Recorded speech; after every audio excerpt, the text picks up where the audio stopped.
বুধবার সকাল থেকেই প্রচারণা শুরু করেন ডাকসু নির্বাচনে ছাত্রদল সমর্থিত ভিপি প্রার্থী আবিদুল ইসলাম খান। পরে চিফ রিটার্নিং অফিসারের কার্যালয়ে গিয়ে ইসলামী ছাত্র শিবির সহ বেশ কয়েকটি প্যানেলের বিরুদ্ধে আচরণবিধি লঙ্ঘনের অভিযোগ তুলে তিনি বলেন, আবাসিক হলে প্রচারণায় ছাত্রদলকে বাধা দেয়া হচ্ছে।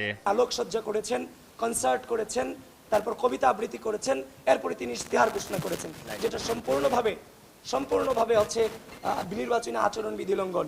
বৈধ কাগজপত্র থাকার পরও তাকে ডেকে এনে এই রিফাত আরা মেম বলেছেন তোমার আবাসিক কার্ড ছাড়া তুমি প্রচারণা চালাতে পারবে না বলে তাকে হল থেকে বের করে দেওয়া হয়, যেটা কোনোভাবেই কাম্য নয়।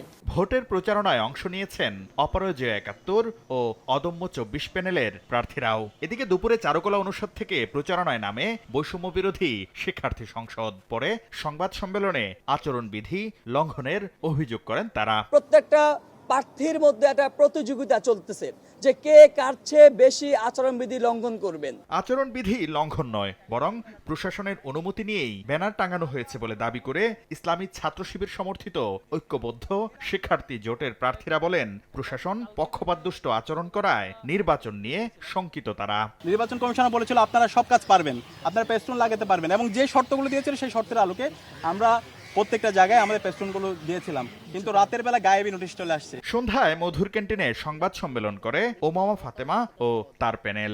লিফলেট ছাড়া অন্য কোনো ধরনের দৃশ্যমান প্রচারণার ব্যবস্থা না রাখা হয়, তাহলে প্রার্থীদের জন্য কিভাবে প্রার্থীরা আসলে বিশ্ববিদ্যালয়ের এই ৪০,০০০ স্টুডেন্টদেরকে রিচ করবেন। এদিকে আচরণবিধি লঙ্ঘনের বিষয়ে সতর্ক করে চিফ রিটার্নিং অফিসার বলেন, সদ্য গঠিত টাস্ক ফোর্স আচরণবিধি বিষয়ে নজরদারি করছে। যেভাবে আচরণবিধি দিয়েছি সেইভাবে টাস্ক ফোর্স কাজ করবে, এবং কোনো ধরনের লঙ্ঘিত হলে, সেটা প্রমাণিত হলে সেখানে যেভাবে শাস্তির কথা বলা আছে সেগুলো আমরা বাস্তবায়ন করব। আচরণবিধি লঙ্ঘনের দায়ে বুধবার বেশ কয়েকজন প্রার্থীকে কারণ দর্শানোর নোটিশ দেওয়া হয়েছে। শাকির আহমেদ, সময় সংবাদ, ঢাকা।